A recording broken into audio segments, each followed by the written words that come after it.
At this time, I would call on our esteemed Vice President, Pat Smith, for our invitation. Thank you, Madam President, and in accordance with the terms of my contract, Bojangles, Warren Savage. Let us bow our heads. Lord, thank you again for the freedom to gather together to conduct the business of the state bar. We ask your presence and wisdom to be with us again today. And when we struggle, we ask for your guidance, as in the words of Psalms. I will instruct you and teach you in the way you should go. I will counsel you with my loving eye on you. We ask that your loving eye remain with each of us today. We humbly ask you surround us with your grace and protection in our travels as we return home. In your name we pray. Amen. Thank you, Mayor. So we have, one announcement, Caroline asked me to mention to you that there are our photos at the seats. Those of you who sat in the back may not have one. If you want one, you've got to come on up here to the front because they're in the front table. So if you do not have the group photo at your seat, at the end, you come and find some at the Blessed Cloister. We have, first of all, once again, I want to thank everybody, the staff, the counselors, everybody for all of your hard work this week. I hope that in addition to the hard work, you found some time for some fun and laughter for the week as well, because we do work hard. We do have some special guests that we'd like to welcome today. We have our past President Colin Willoughby, I believe is with us. We have Chief Justice Newby and his lovely wife Lincoln with us today. Patty Ranser, our current Bar Association president as of a few weeks ago. Marley Peterson and Laura Anderson are our state bar interns. Kurt Warner with Lamp, he's a Lamp Vice Chair. And Leanne Eastbrown, who's the past president of the Bar Association. And if we have missed anyone, please let me know. All right, so we are happy to have everyone here. And at this time, I would like to call on our Chief Justice, who'd like to make a few comments. Thank you. Good morning. Good morning, everybody. I can tell that it was late night, but that's okay.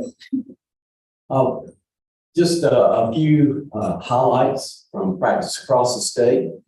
First, I want to ask you to tell your practitioners thank you for their hard work in helping us with our backlog. So pre-COVID, 2019 baseline. During COVID, all of our cases, every category of case went up double digits, most by more than 20%.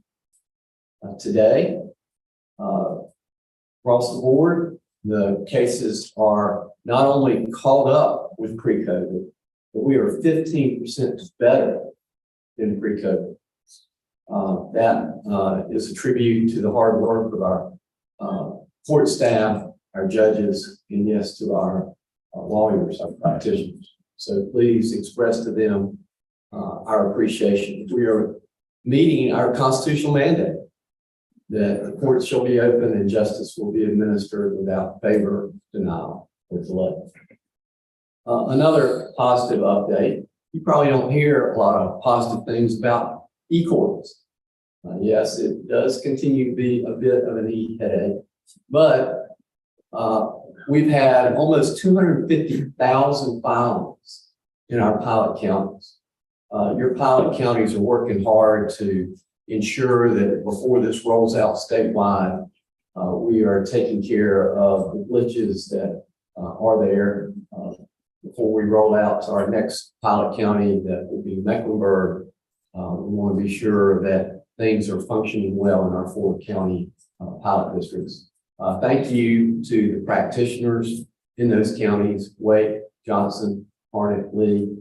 We appreciate their work. I mean, basically, pilot county is a nice way to say guinea pigs, and we appreciate the hard work that everybody is putting in. To give you an idea, in those pilot counties, first time ever, we, the people, the public, not just attorneys, have 24/7 access to all the court filings.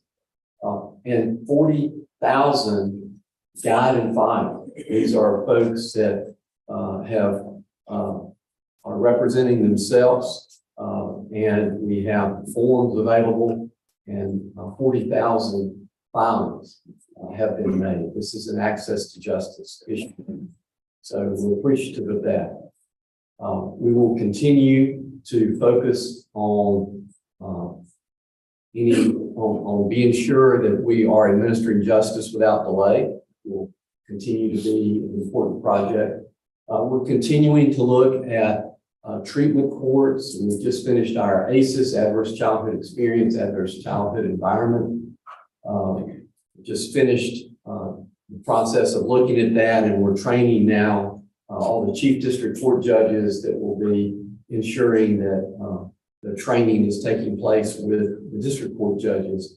Basically, and this is not a surprise perhaps, we're finding out that it's not just those who were maybe involved in directly involved in adverse childhood experiences, but those who have witnessed that. So victims and witnesses are much more likely to grow up and then become defendants in a criminal process. And yes, well, why would that be? And it has to do with unresolved anger that has occurred because of what they've seen or experienced.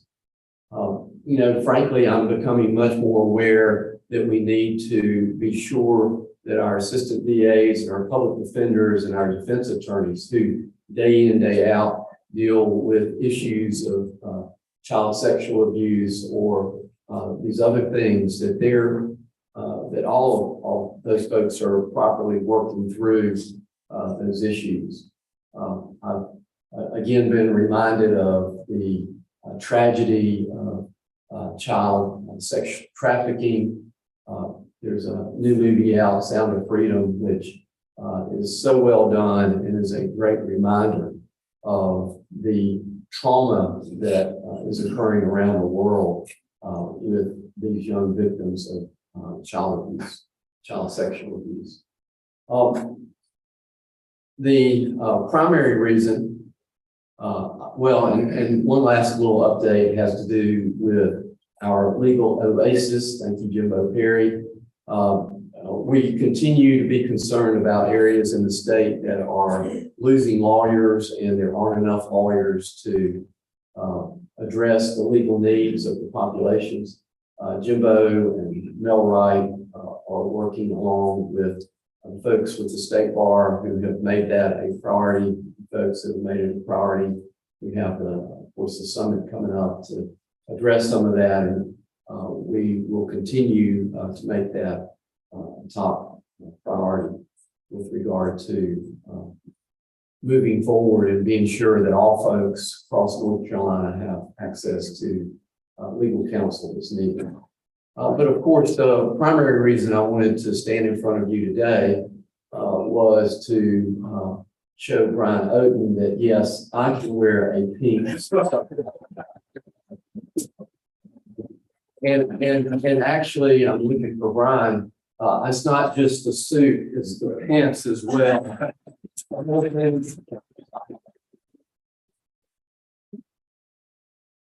Mike and I have wondered if I'm too old to, even make any kind of fashion statement. But I was recently told by a young guy that I encountered at church, he's like, wow, you rock that pink seersucker. Needless to say, it's now become my favorite suit.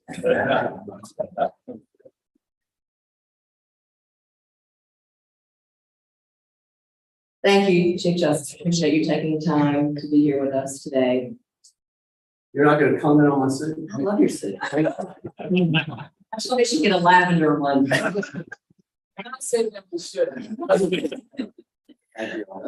you. Patty, Ramsey, would love to have you come and give us a remark. Good morning.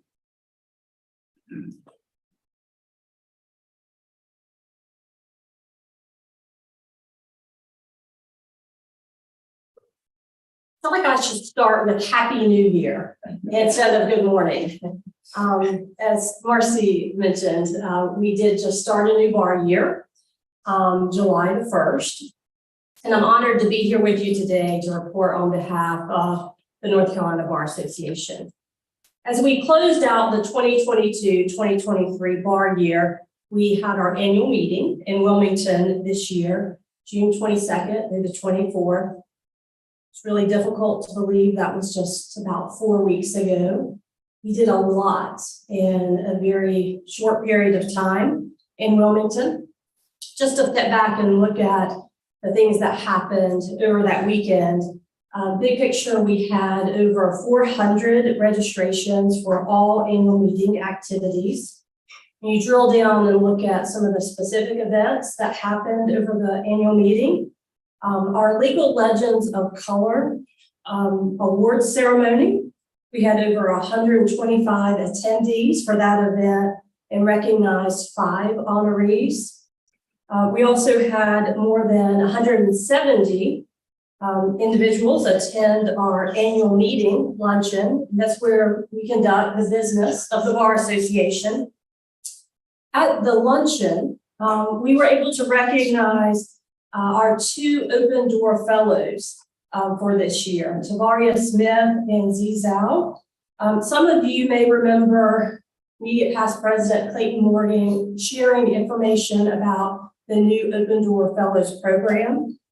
It provides 2 individuals this year who are law students and from under-resourced or underrepresented groups the opportunity to get to know the Bar Association. And while they're doing that and meeting with judges and attorneys who are involved in our association, they actually are receiving paid internships over the summer. We're working with several groups to provide that. So very exciting things are continuing. We were thrilled to have our Open Door Fellows with us at the annual meeting.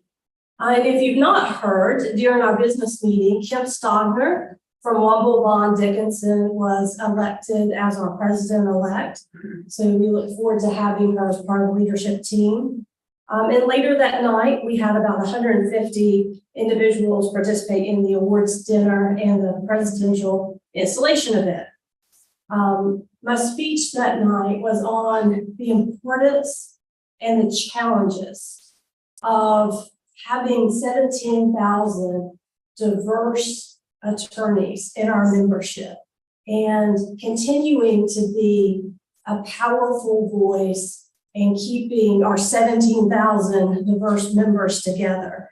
The Bar Association is truly a unique and special organization. We get to partner with the State Bar and so many other organizations throughout the state that are doing amazing work. And it's just really important that we continue to think about those issues and how do we remain relevant to our 17,000 members. So I hope you'll take a few minutes. The speech will come out. It'll be published in the North Carolina Lawyer in the next few weeks. I hope you'll take just a few minutes to read that.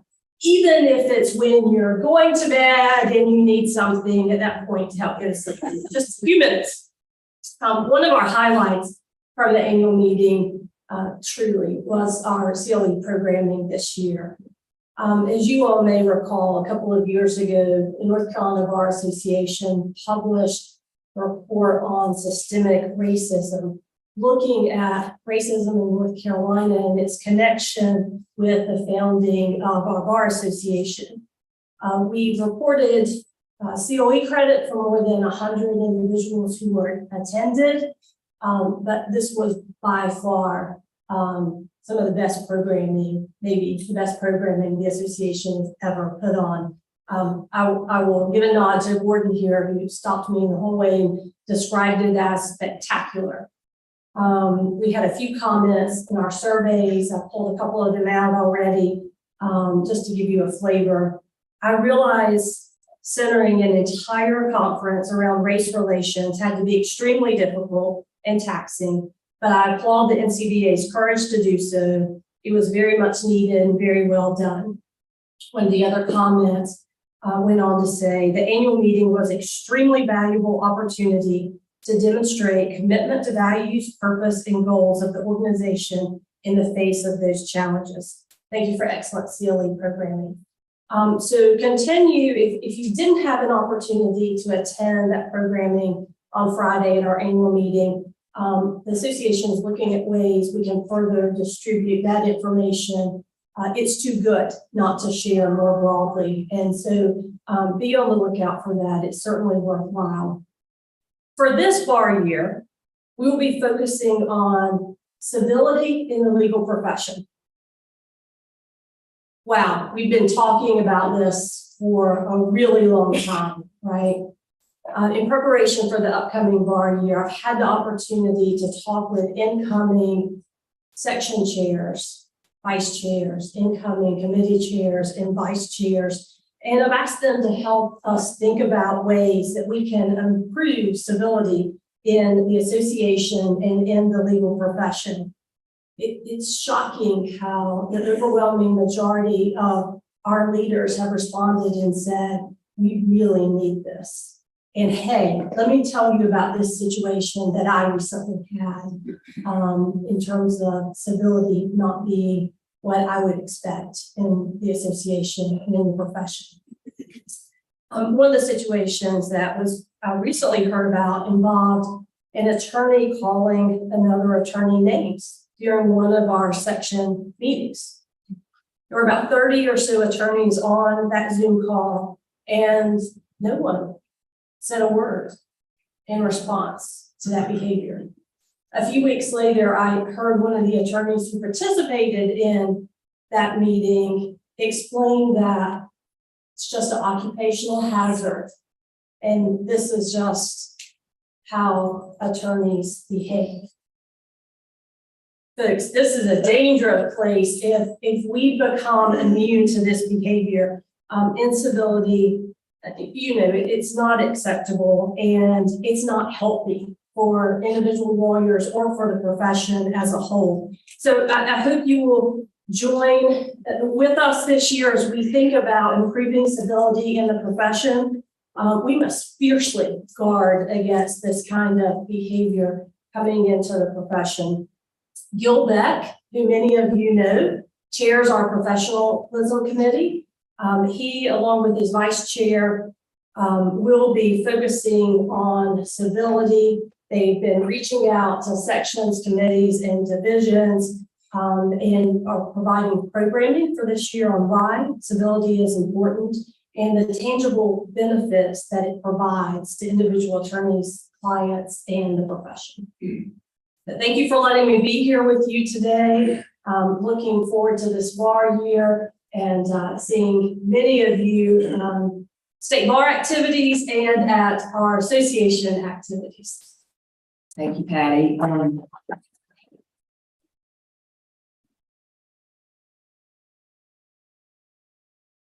I had the privilege of attending the annual meeting, and I heard Patty's remarks firsthand, and I do commend you to that. She did a remarkable job.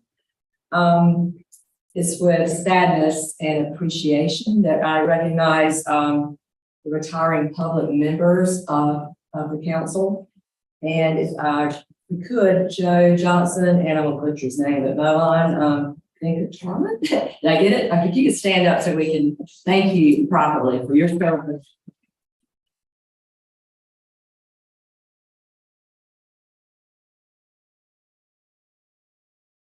Thank you. At this time, Mary Irvine, you speak forward. Good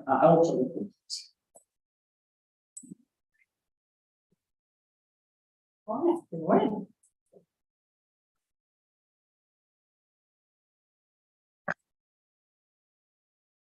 So you all have heard from me a few times over the past couple of days. I just wanted to say a quick thank you to those who joined the Lunch and Learn to get a little bit more information. You know, we share with you frequently, about our grant making, about the roller coaster of our income. That's something you all hear about a lot. But the point of the Lunch and Learn was really to give you some more tools that you could use to answer questions from folks that are in your district. So thank you for being there for that. I have two quick asks for this morning, and then I'm going to let you all move on to your other business. And the first is we'd love for you to help us share both our recently released annual report, which you all have in front of you, as well as the video that we shared last night. We completed a communications plan last year, and as part of that process, we talked to attorneys and we talked to some folks who do communications work. And I think what we found out was lots of people know generally that the program exists. They know that trust account rules exist, that there are things that they can and cannot do, but they don't often know what benefits come from the funds that are made available through the IALTA program. So that's what we're trying to do. And we hope that you can help us do that. So we'll share both this annual report and also the video in an electronic format. Maybe that's something that could go in the Counselor's Connection, just so you can help folks, particularly younger attorneys too, who are new to the practice and give them a little bit of an idea about what we do and how they can help us do that work. And then the second piece is just to share information when it becomes available with folks in your district about our upcoming grant cycle. So on August 1st, we'll release the 2024 funding cycle.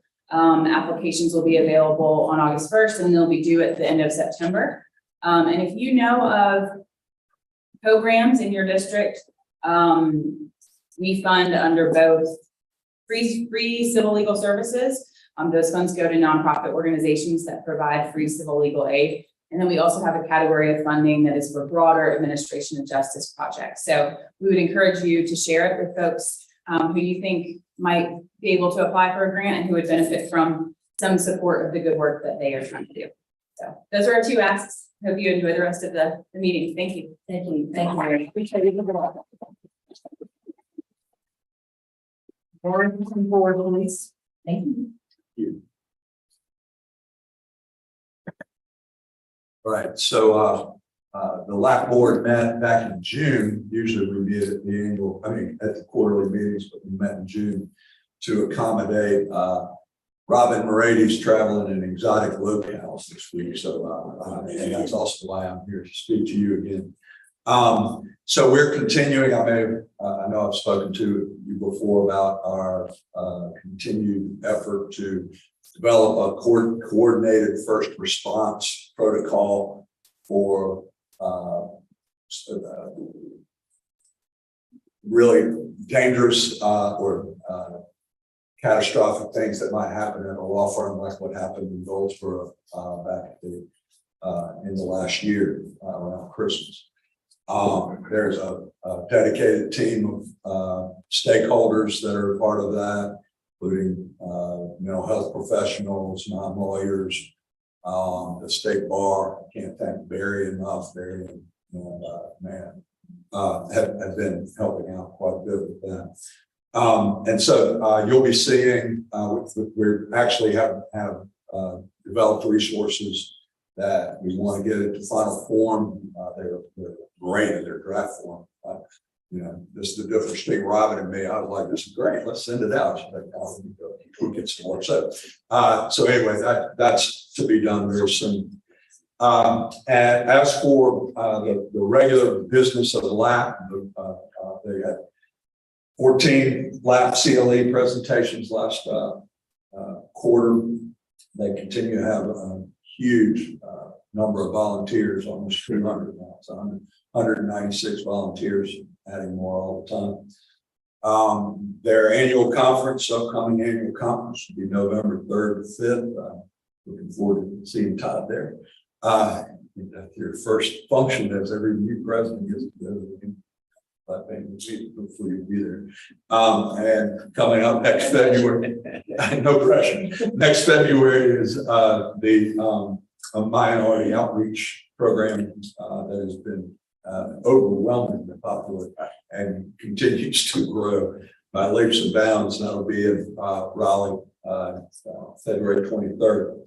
LAP, one thing that I don't know that you may realize, LAP helps facilitate in 10 different cities around the state, big and small, local volunteer lawyer meetings, sort of, I don't want to say AA meetings, but they're lawyer support meetings that are helped coordinated through LAP and have been doing that for years and years. I know there's one Wake County's been doing it for decades, but if you didn't know that, that is out there. It's for your folks, and they're cities you might not expect. That we have 528 total files right now. Over 300 of those were self-referrals. That continues to be the number one way LAP gets their files. They opened 26 new files last quarter, continued almost 2-to-1 ratio.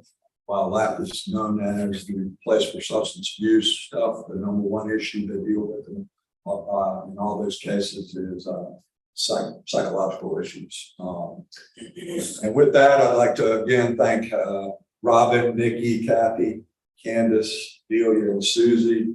Takia is not here this week. If you haven't heard, she had a new baby. She's on our board, a counselor on our board, and then of course Evan Rawls, who's been a long time board member. Thank all of y'all for the hard work you do and the important stuff that LAP continues to do. And thank y'all for your support of LAP. Thank you, Lauren. It's time I recognize Deputy Counsel Alex Muslim.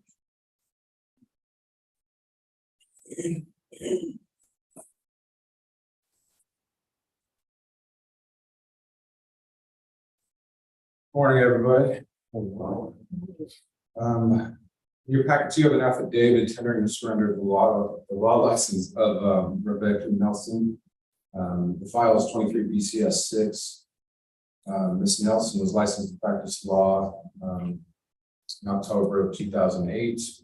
On April 8, 2022, she pled guilty to 1 count of second-degree murder, 2 counts of assault with a deadly weapon with intent to kill, inflicting serious injury. The matter was North Carolina versus Rebecca Nelson in Wade County Superior Court. Ms. Nelson was placed on interim suspension, and she's currently an inmate at Anson Correctional Institution with an anticipated release of November 2055. I've reviewed the affidavit. It complies with the requirements of the rules. I recommend that the Bar Council accept the resignation of Rebecca Nelson in order that she be disbarred and taxed with the costs. I also did want to just take a quick moment to recognize a couple of people in my office that helped with this. Paralegal Jennifer Slattery, my paralegal, and investigator Wayne Truax. I went to Anson Correctional, interviewed her. It was interesting to say the least, but they did have a conversation with her, and we're able to get this done. They do great work for us always, but this is one of those moments that just reminds me of that. Thank you. Thank you, Alex, and your staff. At this time, is there a motion to accept the surrender and enter an order of the Department? So Second. Any discussion? All those in favor say aye. Opposed? Motion carries. Alex, thank you and your staff for your hard work on this. Appreciate it. Let's move.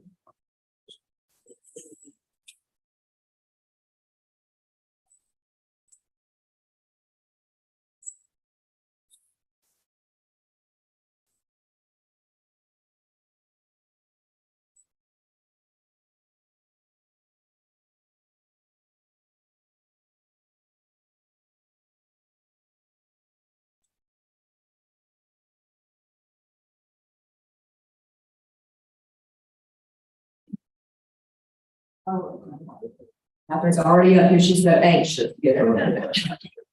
Go on, Catherine. Thank you, Madam President. Good morning, everyone. You have in your materials a report of the activities of the Office of Counsel during the last quarter. I'd be happy to answer any questions. Never any questions. Thank you.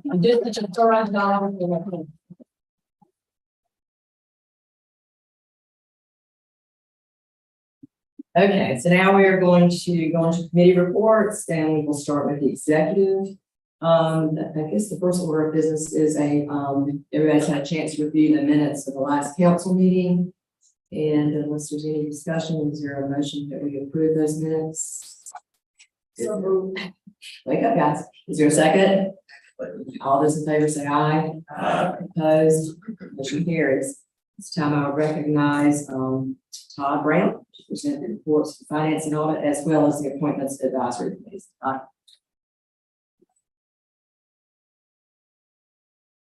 Thank you, Madam President. Good morning, everybody. The Finance and Audit Committee and the Appointments Advisory Committee met on Tuesday to do their work. We made the recommendations. Yesterday, we communicated those recommendations to the Executive Committee. And so now, on behalf of the Executive Committee, I want to make some motions from those two committees to the council for consideration and hopeful approval. The first is a motion of the Executive Committee to approve the second quarter 2023 financial statements, which were in your materials. That does not require a second. Any questions or discussion? Not all those in favor say aye. Opposed, motion carries. And yet all of these motions and the materials, therefore, are in the materials in the event you need them. The second motion is a motion of the Executive Committee to approve an increase in the expense line item for quote unquote audit and professional services in the 2023 State Bar budget from $64,400 to $164,000 to pay for two initiatives this fall. The first is a compensation study of all positions at the State Bar, top to bottom, which is the, and the second is a process improvement project for grievance file management in the Office of Counsel. The materials supporting those are in your packet. That is the second motion. Any discussion? All those in favor say aye. Opposed, motion carries. The next motion is from the Executive Committee that you approve the execution of an engagement letter with our incumbent auditor, which is Bernard Robinson and Company, and the reappointment of Ryan McGee as the accountant in charge of that. That is the motion. Any discussion? All those in favor say aye. Opposed, motion carries. And the final motion from the Finance and Audit is that the Executive Committee approve the revisions to fiscal and operating policies that were included behind tab 41 of the Executive Committee agenda and your materials. That is the motion. Any discussion? All those in favor say aye. Opposed, motion carries. Next, I'll return to the Appointments Advisory Committee recommendations. And the first relates to the Board of Legal Specialization. The Executive Committee moves the appointment of Misty Didio to a 3-year term as a public member of the board and to appoint Mary Pollard to a 3-year term as a non-specialist member of that board. Is the motion. Any discussion? All those in favor say aye. Opposed, motion carries. And I'll do these next two together. The first is a motion to appoint Jan E. Pritchett to a 1-year additional term on the board as chair and to appoint Matthew Ladenheim as vice chair of that board. That's the motion. Any discussion? All those in favor say aye. Opposed, motion carries. Next, we turn to the IOTA Board of Trustees, and the motion is to appoint D. Cole Phelps and to reappoint John S. Arrowood and John J. Keene to 3-year terms on the board. Any discussion? All those in favor say aye. Opposed, motion carries. The next motion relating to IOTA is to appoint Shelby D. Benton to a 1-year term as chair of the board and to appoint Heather W. Coe to a 1-year term as vice chair of that board. That's the motion. Any discussion? All those in favor say aye. Opposed, motion carries. Turning to the Commission on Indigent Defense Services, the motion is to appoint Stacy Rubain to a 4-year term on the commission. That's the motion. Any discussion? All those in favor say aye. Opposed? Motion carries. And the final matter relates to the Judicial Standards Committee, a commission rather.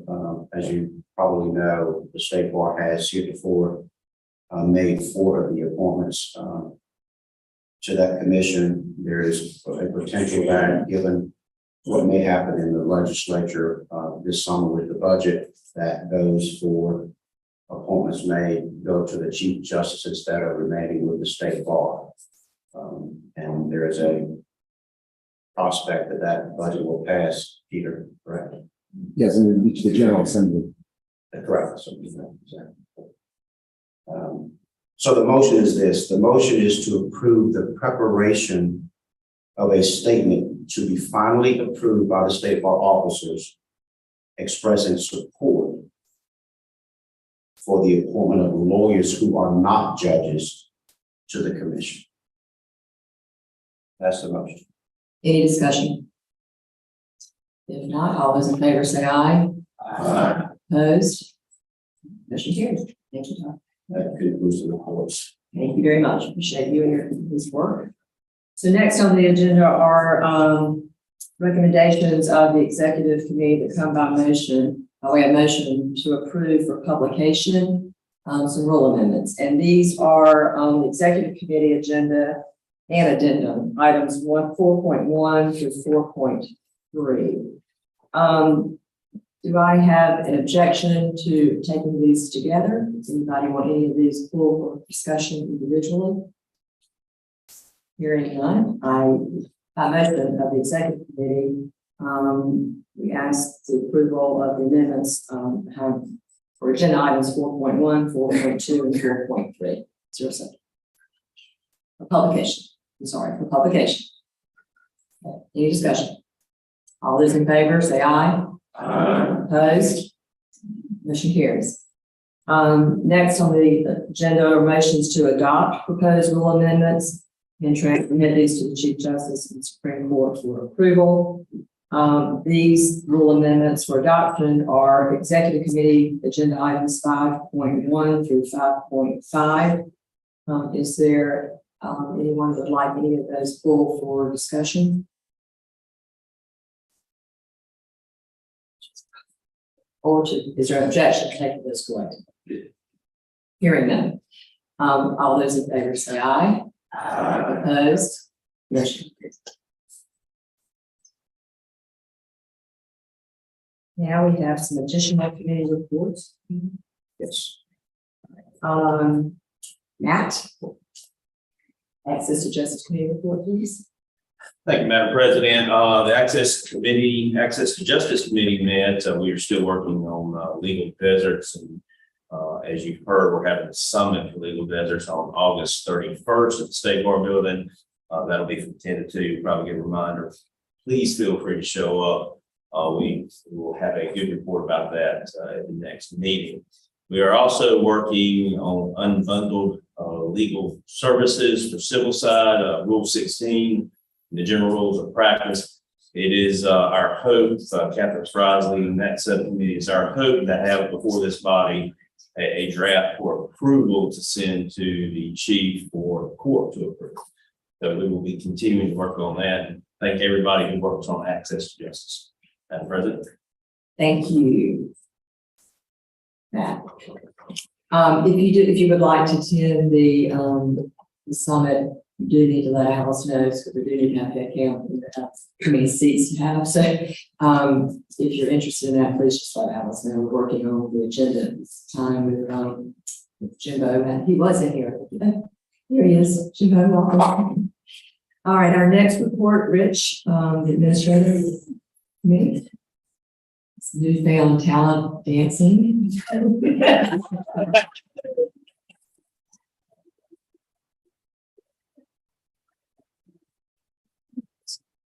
The administrative committee met on Tuesday, and we are making the following recommendations to council. We voted to transfer 84 lawyers to inactive status, two with filling conditions by the October meeting, four non-pro tunc to last year, one lawyer to 2021. 8 lawyers were reinstated from inactive status, two with filling conditions by the October meeting. 5 lawyers were reinstated from suspended status. 4 out-of-state attorneys were granted pro bono practice, and we we voted to issue notices to show cause to 512 lawyers and 180 for suspension orders issued, provided that these members don't get back into the races of the state bar. You'll be getting an updated list in days following this meeting. Please contact members of your district, tell them what they need to do. It makes a lot less work for staff council, also reduces the workload for the administrative committee following meetings. That is the report from the administrator. Thank you, got to dance back to your seats.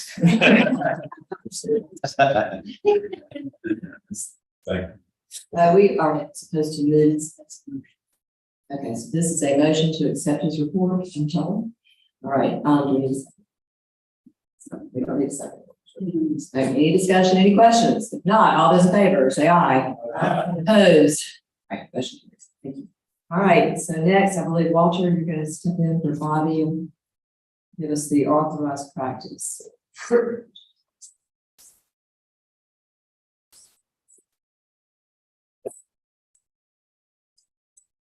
We want to recognize this was the last meeting that David Johnson would serve as staff counsel. Rumors are that it may not be the last meeting he attends of the authorized practice committee. But thank you, David, again, for all you've done. All right, the committee reviewed, the minutes are in the council materials. The committee reviewed 11 complaints and inquiries for action. The committee issued letters of caution in 7 matters.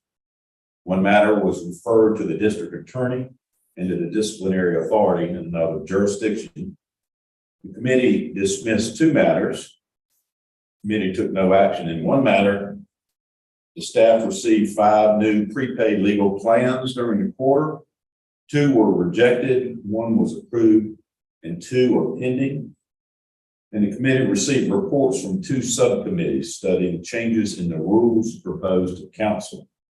And we hope to get those in place. And David, one of his parting gifts is to help us update our AP committee rules to bring them in line with what we've actually been doing for the last decade. So that's the reports of the AP. Is there so that is a motion to approve the report. Is there any discussion? All those in favor say aye. Aye. Opposed? Motion carries. All right, next, Anna.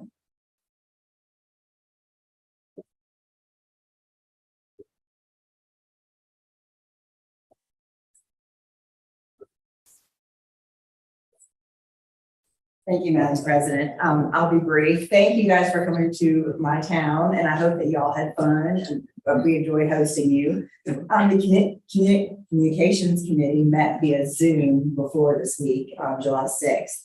And very briefly, the main item I want to pass on to you is that the Supreme Court has now approved the CLE rules that were previously adopted by us. And so they are going to go into effect in March of 2024. So we want to be sure that everyone on the council is aware of that and helps pass that word along to your members. Peter's going to post the new rules on SharePoint amongst, I'm sure, other places, but that will be good because if you get, you can send it out to your the bar members in your district. You can, if you get anyone calling you, you can just forward that email. So it'll be a good way to just have everything right there in front of you. So that would be the only report from communications. Thank you. Thank you. Appreciate your work and the committee. Catherine, ethics.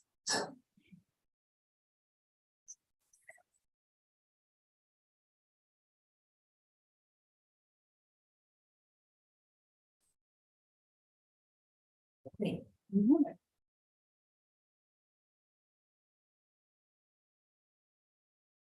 Thank you, Madam President. We have only one action item, but before I get there, we will be publishing, and this is just an FYI. One opinion that will be for comment this next quarter is 2022 FEO4, an opinion related to billing. For Buncombe County, I'm sorry, we're gonna do a random audit. Also, if you are in 24H, we will also be visiting you for the random audit. I won't, but thank goodness. And then we have one action item. The Ethics Committee has voted to recommend that proposed 2023 FEO2 be adopted by the council. Okay, so motion to. You have two action items. So Just one action item. This is it, okay. Yes. So, all right, it comes as a motion. Is there any discussion? All right. Not, all those in favor say aye. Opposed? Motion carries. Thank you. All right, Kevin.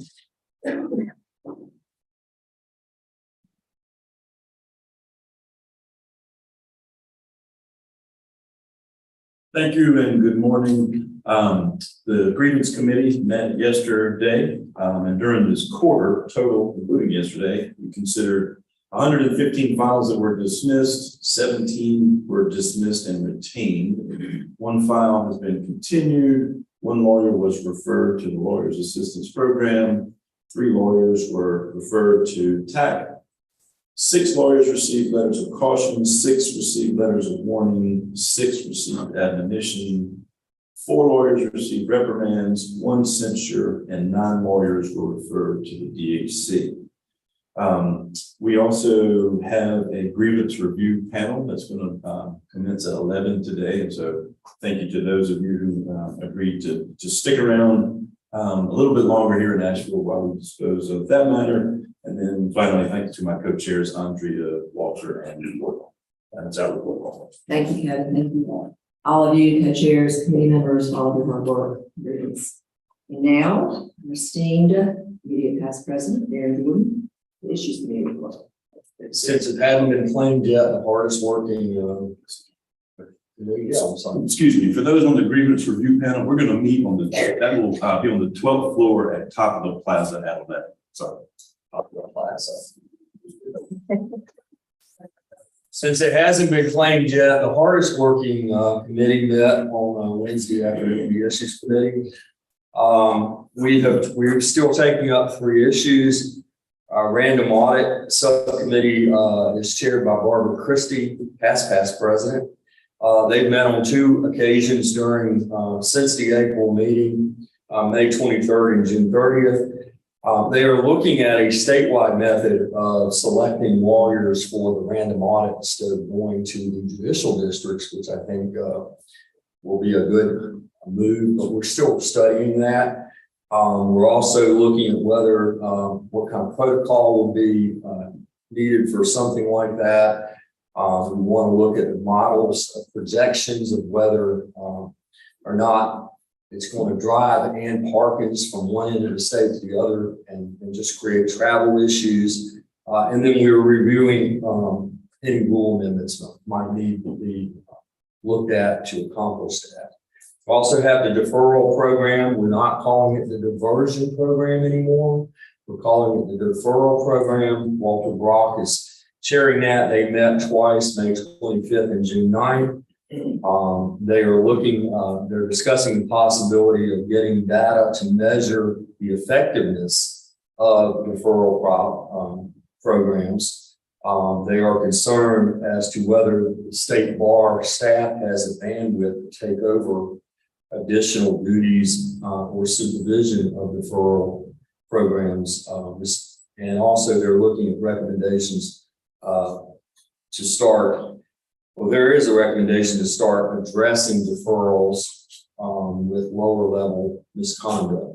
The last committee or subcommittee is the succession planning. Ashley Campbell is chairing that. They met on May the 9th. They're looking at whether or not they need to recommend that these become mandatory requirements for lawyers to designate a trustee But they're looking at what other states are doing with regards to that.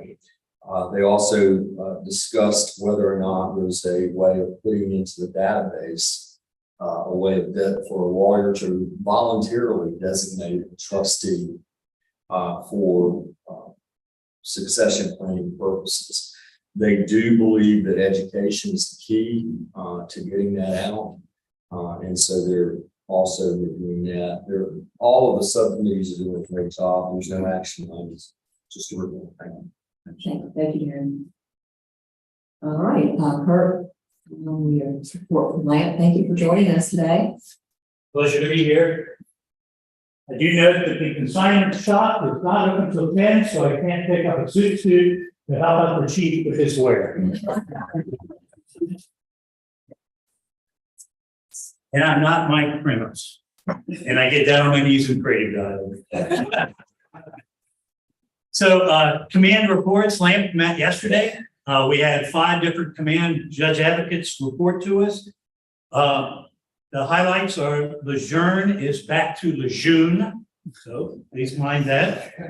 We had our first report from Fort Liberty, which apparently is 60,000 troops and 45 generals are all sitting around Fayetteville somewhere, and we didn't know it was Fort Liberty. So Fort Bragg is now Fort Liberty. So let's deal with it. It's a good thing. It came out of a Gold Star parent, said why our kids were fighting. It's in uniform for one word, liberty. And that's what the bosses picked up and said, we're going to change the name. So Fort Liberty is now fully in gear as of June 9th. We had reports from 18th Airborne Corps, the North Carolina National Guard, United States Army Reserve Command, all here in North Carolina. We're fortunate to have everyone here. Estate planning and consumer fraud are up. Tax prep is down, although they did over 20,000 tax returns. Want to thank everyone for the military spouse comedy fee waiver that's percolating up to the chief. This is a really important aspect of getting our military spouse lawyers who are transitioning in to North Carolina as spouses of serving members. And I think it could go a long way to our legal oasis and other issues. So thank you so much for that. That's a big thing we've been working on. CLE, we have a free at Wake Forest University Military Law Symposium on November 10th coming up. Did I mention it's free? It is also, we have the TJAG, former TJAG Lieutenant General Florida Arpino is the luncheon speaker. I encourage everyone to attend. And finally, we had a breathtaking report on the Consumer Fraud Protection Bureau's enforcement highlights, also known as how troops get ripped off. 2 lessons learned. Number 1, it is a mistake to improperly tow a Navy SEAL sniper's car. It's a mistake in so many ways. And Steve's towing penalty was more than just monetary. Just ask Steve that he's indisposed right now. The second lesson is you don't want to be the Bank of America on July 11th, just a week ago. The bank was hit with 2 separate penalties, civil penalties of $30 million and $60 million for multiple violations of the Servicemen's Civil Relief Act. Don't be Bank of America and don't be Steve. But do check out our website. We've got all kinds of great information and publications, take ones, silent partner, all kinds of how-do-its. And I'll give Ashley on some of those because they're really good. And our legal assistant offices in the state are doing a great job, as is our LAMP committee. Thank you. Thank you, Kurt. I need to put a plug in, those of you that heard the 82nd Airborne All-American Chorus last October. I got a text from someone last week, and they appeared on NBC's America's Got Talent, and they're appearing again, I believe sometime in August. So they are now competing on NBC's America's Got Talent. That's pretty cool. So, all right. Ready for me? I'm ready for always ready. All right.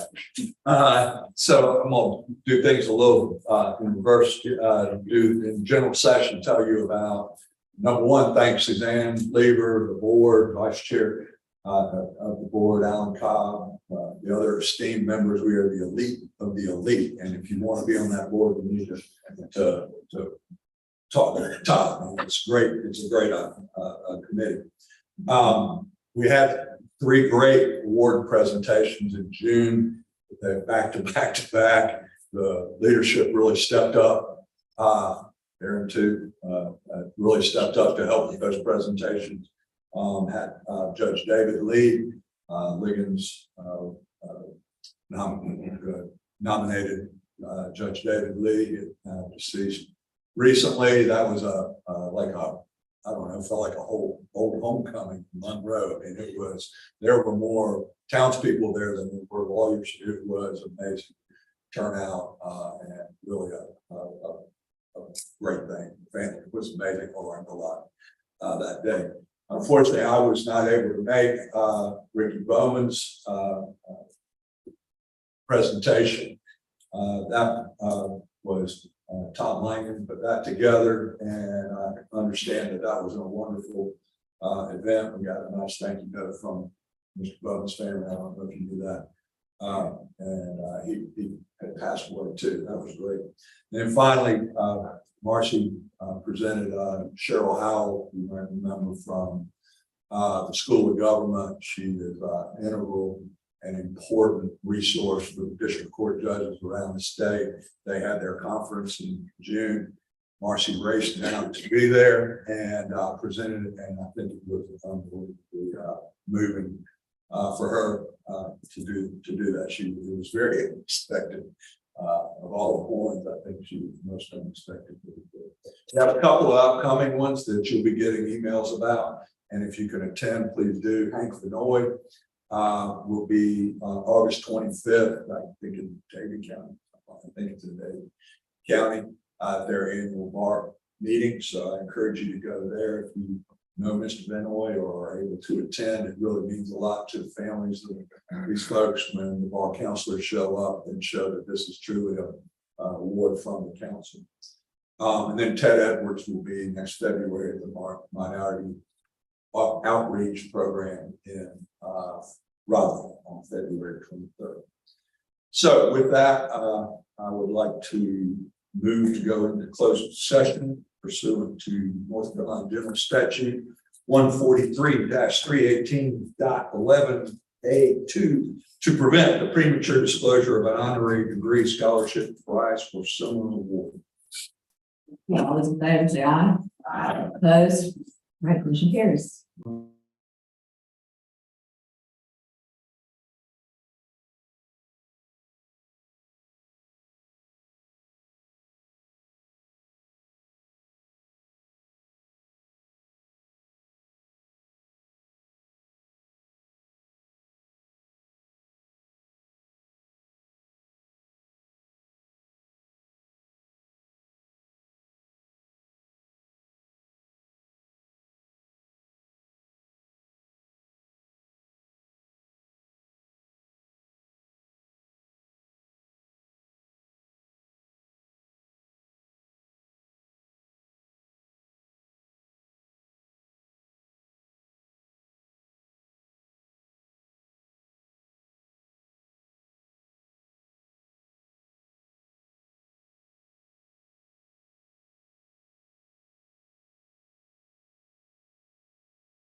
So at this time, I'd like to, the committee is moving with the approval of the executive committee that the council will approve the nominations of candidate A and candidate B that we discussed in closed session for the presentation of the John B. McMillan Distinguished Service Award, subject to our standard due diligence checks. All those in favor say aye. Aye. Opposed? Motion carries. Thank you. so Thank you. much. Appreciate it. Before we get into the nominating report, I would like to update briefly council on some of the activities between the quarterly meetings that the officers have participated in. So we believe, officers believe, that it's important for us to get out into the community and different organizations to tell what we are doing and all the fine work that we're doing here at the State Bar that involves much more than just grievance and ethics and some of the other good things that we're doing. Alice and Nicole and Suzanne, Brian and Nat, and I went to the ABA Professionalism Conference in New Orleans. I would like to thank Zealand or Z here for giving remarks from the State Bar to the DA's conference in June. I accepted an invitation and attended the Veterans Initiative presentation at the Supreme Court. Hopefully, we're going to have an article about that Justice Berger for our journal. Also gave remarks at the District Court Judges Conference in Wrightsville Beach. That is where Cheryl Howell's award was presented, and it was very moving. Those of you that know Cheryl, the District Court judges adore her. She's had some health issues, and they're so supportive of her. And she was quite emotional, and that was a great event.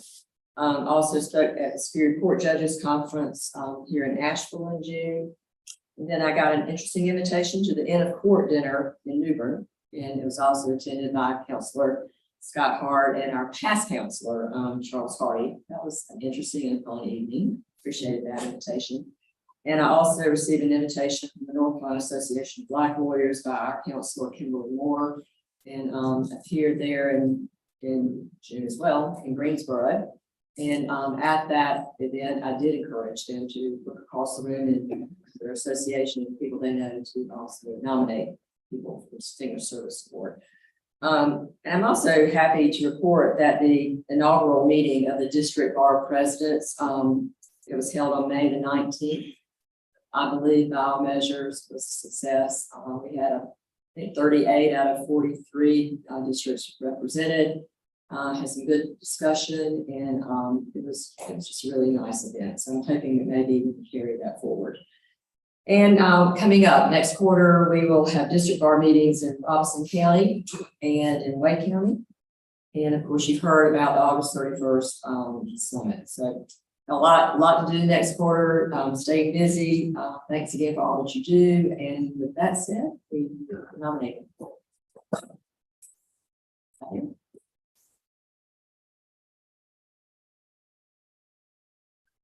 Barbara couldn't make it today, so she asked me if I would stand in on her behalf.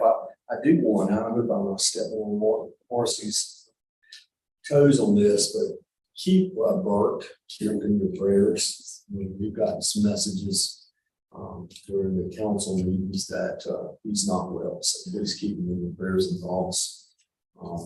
That's a tough one. The nominating committee met on March 31st. This year at the Grayland Estate in Winston-Salem. Barbara Christie chaired that meeting. After discussion, the committee voted to present to council the following slate of officers as nominees for election at the annual meeting. So there's no action then. We nominate our secretary and treasurer for life, Alice Niesman.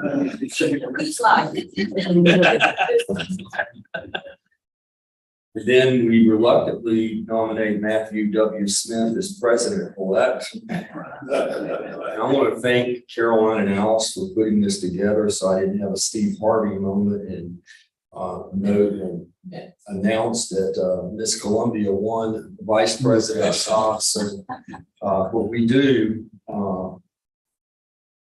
we're excited to announce that Catherine and Fry will be our next vice president.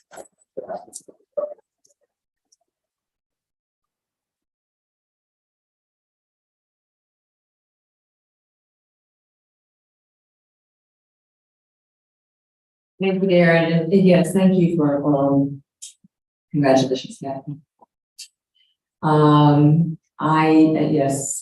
For definitely, please lift him up in your prayers. I meant to say that, so thank you for reminding. And I think we all love him very much, and he's just a courageous person and a wonderful lawyer and friend and counselor and husband and father, and his heart, but just lifting him and his family up in your prayers, if you will. Any other business? If not, is there a motion to adjourn? Safe travels home, everybody.